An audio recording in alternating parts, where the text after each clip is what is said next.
ratito de lado, vamos a ver si podemos buscar el contacto que hace desde el día de ayer que estamos intentando poder hablar con la diócesis de San Francisco, con el obispo Monseñor Sergio Buenanueva.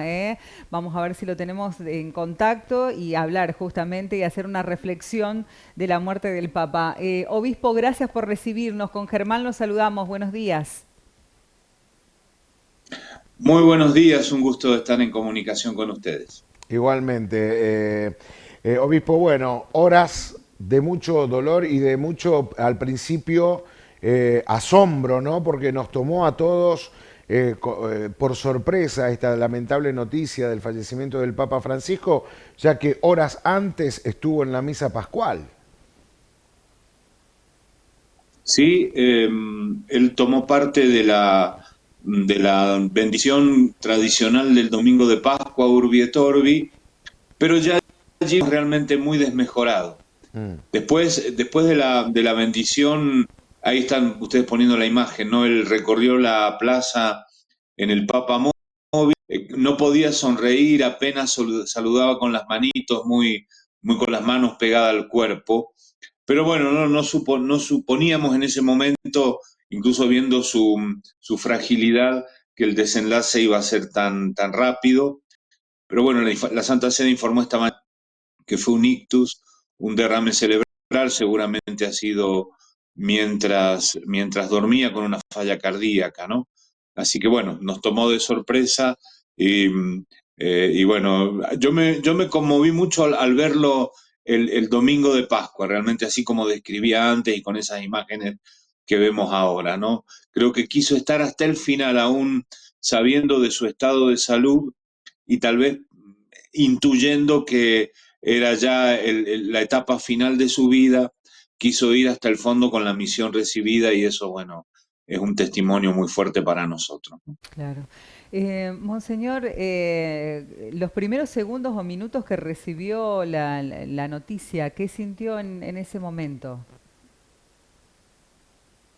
Les cuento una confidencia, fue una colega de ustedes de Córdoba que me llamó, después me di cuenta en el celular porque yo lo había pagado, que me estaban buscando y fue ella la que me dijo, en realidad me di cuenta por las dos o tres cosas que dijo al inicio, podría haber pasado algo así y fue la que me dijo que el Papa había fallecido. Le dije, mira, déjame que me informe un poco antes de poder tener una palabra, pero fue como un sacudón, obviamente. Yo tenía en la mano el rosario porque la oración que hago a la mañana siempre es el rosario de la Virgen y obviamente, bueno, mi oración, como ahora, digamos, estamos rezando por el descanso eterno de Francisco, con esa mezcla de dolor por la partida, de gratitud por lo que nos ha dejado y este testimonio del que hablamos, y también mirando hacia adelante, también ya comenzando a orar por el nuevo Papa que tiene unos desafíos realmente muy fuertes, ¿no? ¿Cómo va Pero a es esa continuar? mezcla de sentimientos Sí. que, que se dan, ¿no? No, la pregunta era ahora cómo se continúa, ¿no? Todo este camino que trazó Francisco, que movió un poquito las columnas principales del cristianismo dentro del Vaticano. ¿Se buscará seguir ese camino? ¿Cómo ve usted el análisis que se va a realizar para la elección del nuevo Papa? Bueno, digamos, por supuesto son conjeturas que uno hace y habrá que ir viendo en los hechos concretos cómo se plasma todo esto. Yo creo que no va a haber una ruptura, no va a haber una ruptura abrupta. La situación del mundo es complicada por donde se la mire. Papa Francisco hablaba de la Tercera Guerra Mundial en pedacitos. Eh, y bueno, esto, bueno, con la guerra en Ucrania, pensemos que la guerra entre Rusia y Ucrania es la primera vez después de 80 años, que terminó la guerra, en pocos días se van a cumplir 80 años del fin de la guerra en Europa. Europa no vio enfrentamientos de naciones, sí confirmó en los Balcanes, en otros rincones, pero y con una potencia nuclear como es Rusia, el Papa, en el mensaje del domingo, la apelación a la paz ha sido muy fuerte. Por eso creo que esto está en el horizonte de los desafíos que los cardenales tendrán que pensar a la hora de elegir o buscar al sucesor del Papa Francisco, ¿no? Pero no avisoro yo rupturas demasiado abruptas. Obviamente, si es un papa europeo, tendrá algún acento de aquella vieja cristiandad, pero si viene tal vez o de América o del Asia o incluso del catolicismo hoy más vibrante, que es el catolicismo africano, eh, sin duda, como hizo Francisco, van a poner su particular, porque nosotros los curas aprendemos, y los obispos, aprendemos a ser curas, pastores, en el lugar donde somos enviados, en esa interacción con la gente, con los problemas del lugar. Y el que es elegido obispo de Roma lleva todo eso en su carga espiritual y en su misión. Así que me parece que no va a haber una gran ruptura respecto a lo que hizo el Papa Francisco y bueno, habrán también acentos nuevos que tendremos que ir descubriendo. Seguramente que sí. Los pasos a seguir ahora, bueno, usted lo conoció, usted tuvo contactos, ¿cómo era, más allá del Papa Francisco, cómo era ese Mario Bergoglio que Ujú. estaba detrás de Francisco? Sí. Yo aclaro que no he sido de los obispos más cercanos o con una amistad muy fuerte con él o de contacto frecuente. En ese sentido, por ejemplo, Ángel Rossi, que es el cardenal arzobispo de Córdoba, ha sido alumno y yo creo que hijo directo del Papa Francisco, querido. Ángel lo ha querido mucho, al padre Ángel, ¿no? Se conocen de los dos jesuitas. Ángel fue formado por Bergoglio, ¿no? Yo tenía un contacto más esporádico, simplemente o desde mi función, desde que comencé a ser obispo, por algunas tareas que me fueron encomendadas y que necesariamente tenían que pasar por él, tanto en Buenos Aires como después presidente de la conferencia episcopal. Y en Roma yo estuve muchos años siendo obispo, era encargado del Colegio Argentino en Roma, que es la casa donde viven los sacerdotes argentinos que estudian en las universidades eclesiásticas de Roma. En esa misión, el contacto con la Santa Sede, en él se dio. Digamos, yo de cosas de Francisco, era un hombre con una gran capacidad de escucha, un hombre muy sagaz, muy astuto, muy inteligente, con una inteligencia práctica que se le notaba en los ojos, en la mirada, pero un hombre de altísima espiritualidad. Yo creo que lo mejor del Papa Francisco es la dimensión espiritual del jesuita que ama a Cristo y que quiere ayudar a otros a vivir de acuerdo al Evangelio, ¿no? Eh, con una entrega de vida muy exigente consigo mismo y con una entrega así muy radical de la propia vida, ¿no?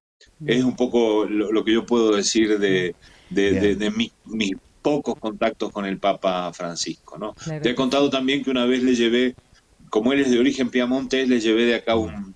de un abogado que ya falleció, un querido Pancho Gileta, que escribía en La Voz de San Justo, comentaba algunos dichos piamonteses en piamontés y los Ah, recogió en un libro y yo se lo llevé al Papa Francisco, que había aprendido a hablar piamontés antes Ah, que italiano, así que mirá, ahí entre paisanos se entendía.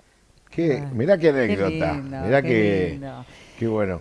Monseñor, bueno, hablamos de que líderes de todo el mundo están viajando ya para despedirlo, para el Sí. último adiós. También nos van llegando invitaciones, obviamente, de las iglesias aquí más cercanas, misas para despedirlo también al Papa Francisco, no sé, desde las diócesis de San Francisco, misas que Sí. tienen programadas. Se han estado celebrando misas en todas las parroquias desde ayer, desde el lunes de su fallecimiento. Como hoy se confirmó que las exequias en Roma serán el próximo sábado 26 a las 10 de la mañana, hora de Roma, nosotros vamos a celebrar las exequias que se celebran en todas las catedrales el viernes a las 20 horas. Y hemos invitado a participar a todos los sacerdotes, hemos pedido que participen, y en la medida de sus posibilidades el resto de las comunidades cristianas, también están invitadas las autoridades públicas, una misa de exequias, orando de manera especial por el descanso eterno del Papa Francisco, ¿no? Y después, bueno, después de las exequias en Roma, los cardenales tienen 9 días de misas por el Papa difunto, y más o menos desde los primeros días de mayo ya seguramente dará inicio el cónclave, así que yo calculo que no pasaremos la mitad de mayo, antes de, digamos, a mitad de mayo ya tendremos el nuevo Papa, ¿no? Hasta mitad de mayo, que se inicia el cónclave, ¿no? Que ya me gustaría que le explique después a la gente en qué consiste el cónclave. De aquí hasta el inicio del cónclave, sí, hasta que se declare el nuevo Papa, ¿quién queda a cargo de la Iglesia Mundial? ¿Quién es la cabeza principal? Digamos, la autoridad suprema, ahora hablamos de que la Santa Sede está con sede vacante. No hay Papa, no hay obispo en Roma.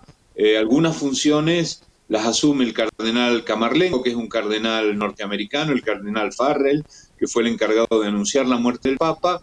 También otras funciones las hace el decano del Colegio Cardenalicio, que es un italiano, el cardenal Giovanni Battista Re.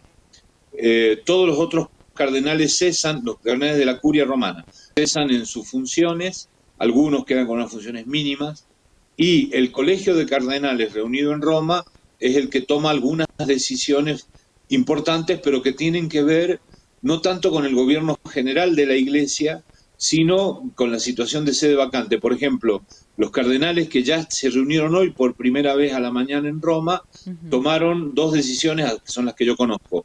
Esta de hacer las exequias del Papa el sábado próximo y de suspender las próximas beatificaciones hasta que asuma el nuevo Papa, que tendrá que rever todo esto, ¿no?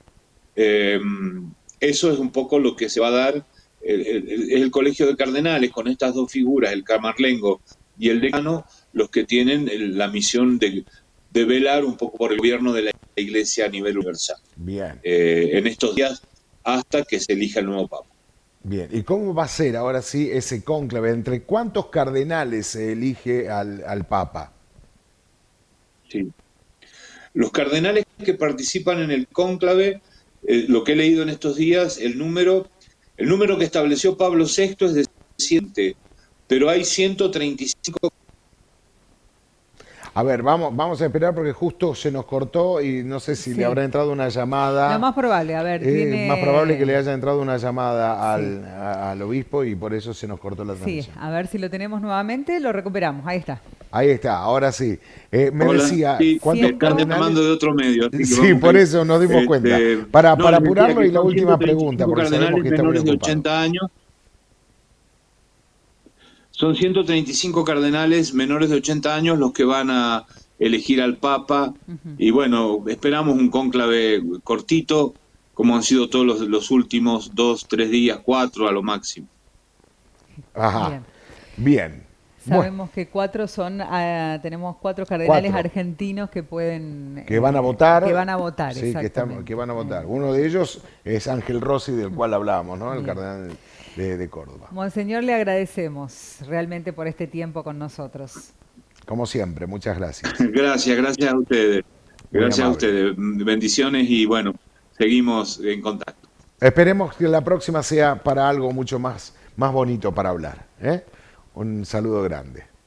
Hasta luego. Bueno, habla cuando sea el nuevo Papa. A ver de qué ahí podemos está, decir. Ahí está. Claro que sí. Muchas gracias, muy amable.